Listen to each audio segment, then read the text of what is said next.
हे कृष्ण, आखिर क्यों हनुमान जी ने भीम को दिए थे अपने 3 बाल? महाभारत और रामायण में कई रहस्य छुपे हुए हैं। ऐसा ही एक रहस्य है महाभारत में। यह उस समय की बात है जब युद्ध में पांडवों ने कौरवों पर विजयश्री प्राप्त कर ली थी और पांडव हस्तिनापुर में सुखपूर्वक जीवन गुजर रहे थे। युधिष्ठिर के राज्य में प्रजा को किसी भी चीज की कमी नहीं थी। किंवदंतियों की मान्यता अनुसार कि एक दिन देव ऋषि नारद मुनि महाराज युधिष्ठिर के समक्ष प्रकट हुए और कहने लगे कि आप सभी पांडव यह प्रसन्नता पूर्वक रह रहे हैं, लेकिन वह स्वर्गलोक में आपके पिता बहुत दुखी है। देव ऋषि के ऐसे वचन सुनकर युधिष्ठिर ने इसका कारण पूछा तो देव ऋषि ने कहा, वे अपने जिंदा रहते हुए राजसूय यज्ञ करवाना चाहते थे, लेकिन ऐसा वे कर नहीं सके, इसीलिए दुखी है। महाराज युधिष्ठिर, आपको आपके पिता की आत्मा की शांति के लिए यह यज्ञ करवाना चाहिए। नारद जी के ऐसे वचन सुनकर युधिष्ठिर ने अपने पिता की आत्मा शांति के लिए राजसूय यज्ञ करने की घोषणा की। इसके लिए उन्होंने नारद जी के परामर्श पर भगवान शिव के परम भक्त ऋषि पुरुष मृगा को आमंत्रित करने का फैसला लिया। ऋषि पुरुष मृगा जन्म से आधे पुरुष शरीर के तथा नीचे से उनका पैर मृग का था, लेकिन वे कहाँ रहते थे यह किसी को पता नहीं था। किंवदंती अनुसार ऐसे में युधिष्ठिर ने उन्हें ढूंढकर यज्ञ में आमंत्रित करने के लिए भीम को इसकी जिम्मेदारी सौंपी। भीम अपने बड़े भ्राता की आज्ञा का पालन करते हुए ऋषि पुरुष मृगा को खोजने निकल पड़े। खोजते खोजते वे घने जंगलों में पहुंच गए। जंगल में चलते वक्त भीम को मार्ग में हनुमान जी दिखाई दिए। उन्होंने भीम के घमंड को चूर किया। यह कथा तो आपको मालूम ही है।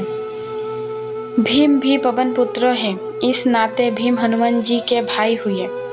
भीम ने लेटे हुए हनुमान जी को बंदर समझकर उनसे अपनी पूंछ हटाने के लिए कहा। तब बंदर ने चुनौती देते हुए कहा कि अगर वह उसकी पूंछ हटा सकता है तो हटा दे, लेकिन भीम उनकी पूंछ हटा भी नहीं पाया। तब जाकर उन्हें एहसास हुआ कि यह कोई साधारण बंदर नहीं है, यह बंदर और कोई नहीं बल्कि हनुमान जी थे। भीम ने यह जानकर हनुमान जी से क्षमा मांगी। क्षमा मांगने के बाद क्या हुआ, आगे सुनिए। भीम ने हनुमान जी को अपने जंगल में भटकने का उद्देश्य बताया। कुछ विचार करने के बाद हनुमान जी ने भीम को अपने शरीर के 3 बाल दिए और कहा कि उन्हें अपने पास रखो, संकट के समय ये तुम्हारे काम आएंगे।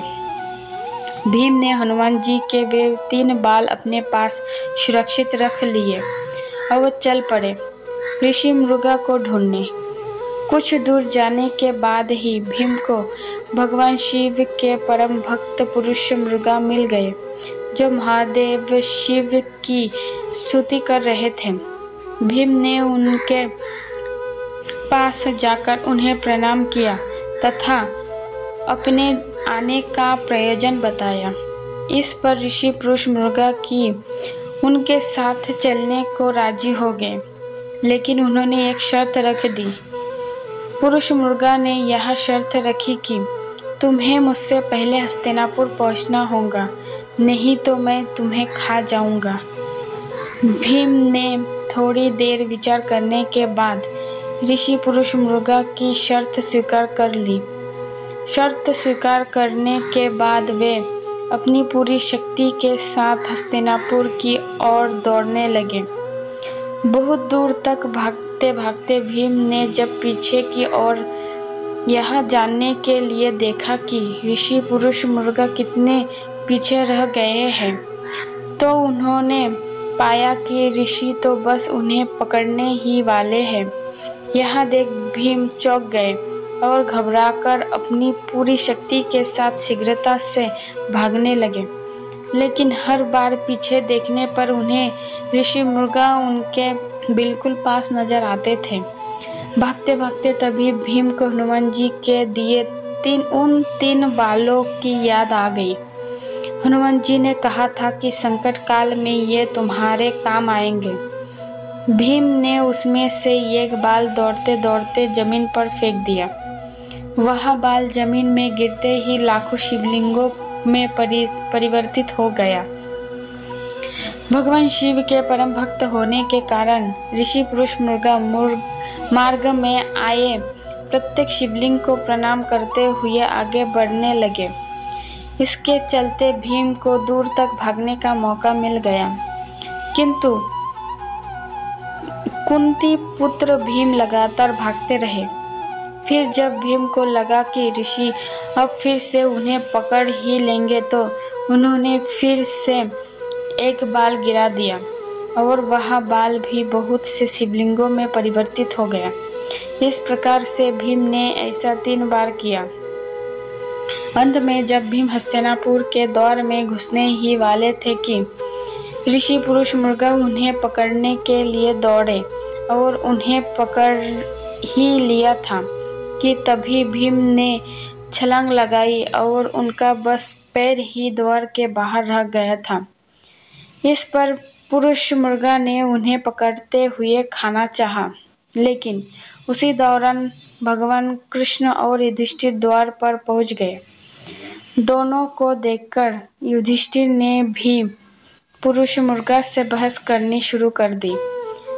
तब युधिष्ठिर से पुरुष मृगा ने कहा कि शर्त अनुसार इसका पैर द्वार के बाहर ही था, अतः यह पहुंच नहीं पाया।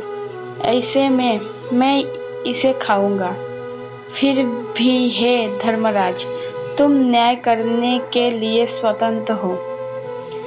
ऐसे वचन सुनकर युधिष्ठिर ने ऋषि पुरुष मृगा से कहा कि भीम के केवल पैर ही द्वार के बाहर रह गए थे, बाकी संपूर्ण शरीर तो द्वार के अंदर ही है, अतः आप भीम के केवल पैर ही खा सकते हैं। ऐसा सुनकर युधिष्ठिर के न्याय से ऋषि पुरुष मृगा प्रसन्न हुए और उन्होंने भीम को जीवनदान दे दिया। इसके बाद ऋषि ने यज्ञ संपन्न करवाया और सबको आशीर्वाद भी दिया। राधे राधे।